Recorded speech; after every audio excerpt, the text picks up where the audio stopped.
Now, Paul Keating has called for ASIO boss Mike Burgess to be dismissed, claiming that he's come to this conclusion because Burgess had revealed that China had run an extraordinary foreign interference operation that involved a former Australian politician, and also there was a plot to target a family member of a Prime Minister. Paul Keating claimed that the Albanese government had an anti-China Australian strategic policy and a mindless pro-American stance. Paul Keating said when the Albanese government was elected, the first decision it should have taken was to dismiss Mike Burgess, he's the boss of ASIO, Andrew Shearer, he's the head of the intelligence community, and Mike Pizzullo, the former head of Home Affairs. He says in the event, Pizzullo shot himself, but unbelievably, Burgess and Shearer still remain at the centre of a Labor government security apparatus. This says more about the government than it says about them. Now, let's bring in now to discuss this Shadow Home Affairs Minister James Paterson. James, look, Paul Keating absolutely smashing the Labor government over ASIO. What's your response to his accusations? Shari, this is a very serious attack by a former Prime Minister on two very professional, very highly regarded public servants in our intelligence community, and it cannot go unanswered, and it particularly cannot go unanswered by our own government. This is not the first time Paul Keating has done this. Last year at the National Press Club, he attacked the intelligence community and Penny Wong as Foreign Minister. And the Prime Minister and Deputy Prime Minister rushed to the public defence of Penny Wong, the one person in that group who's perfectly capable of defending herself. But our intelligence community leaders can't defend themselves. They're public servants and they work in the intelligence community. They can't respond to Paul Keating. And so it's incumbent on the Prime Minister and the ministers for those intelligence agencies to publicly back them against Paul Keating's attack, because these are very dedicated public servants, professional public servants. You know, Mike Burgess is a patriot. He's done an outstanding job at ASIO. Andrew Shearer is the intelligence professional of his generation and the best connected Australian in Washington, DC. And it is not fair to have their reputations besmirched by Paul Keating and not responded to by the government. Let's not forget, Shari, that the Prime Minister, Anthony Albanese, in responding to one of Mr Keating's previous outbursts, has said Paul Keating is always worth listening to. Well, it's up to the Prime Minister, I think, to say tomorrow whether or not these comments are worth listening to, or whether or not, in fact, he refutes them and backs the intelligence community leaders that he works with. Yeah, and look, you know, you have to wonder why Paul Keating has said this. I mean, Mike Burgess just trying to raise awareness about foreign interference in Australian politics. That's why he said he put this high-profile example forward, although refusing to name anyone. And you just have to wonder why Paul Keating is jumping to China's defence yet again so quickly. Look, also, there was a shadow cabinet reshuffle today by Peter Dutton, and you were one of the winners, James Paterson. You'll now be adding the position of Shadow Cabinet Secretary, along with Shadow Minister for Home Affairs. So this means you'll be playing a leading role in developing policy.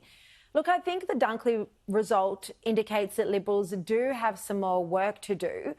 Are there any areas that you think the coalition needs to focus on to get in the game for the next election?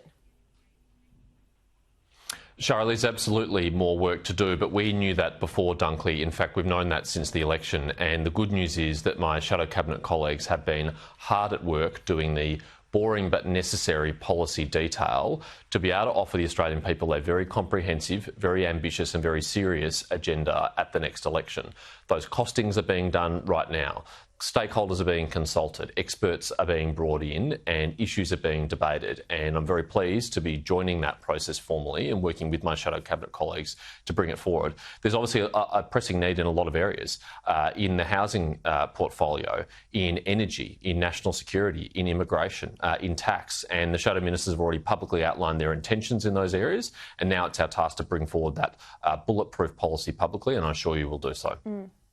Now, James, you did a sensational job at Senate estimates getting answers or exposing the failings of the Albanese government.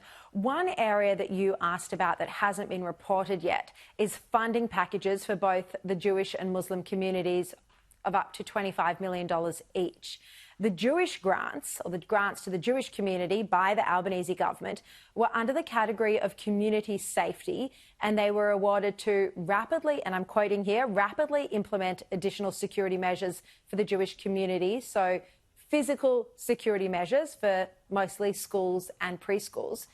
But on the other hand, Australian, Palestinian and Muslim communities received social cohesion grants, which can go towards activities like media monitoring and fact-checking.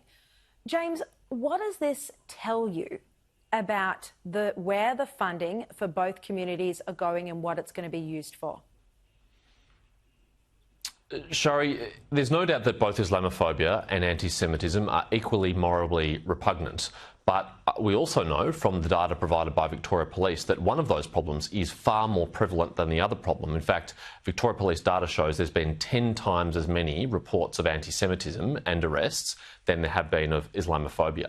And yet the government is treating these as equally serious problems, but giving different types of assistance. So the Jewish community is told, here's $25 million to deal with the consequences of anti-Semitism. You can build a bigger wall or you can install an extra security camera at your schools and synagogues. The Muslim community is told, we're going to help you deal with the causes of Islamophobia. We're going to give you taxpayers' money to effectively engage in public activism, publicly funded activism, to deal with things like misinformation, fact-checking and media monitoring. What is the reason for the Albanese government not treating these communities equally, particularly when we know the problem of anti-Semitism is far more prevalent? I think it reflects a failure to approach these issues with equal seriousness, and that's unfortunately been consistent since we've dealt with this unprecedented crisis of anti-Semitism.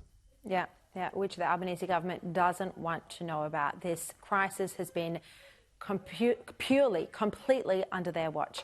James Patterson, thank you so much for your time. Really appreciate it.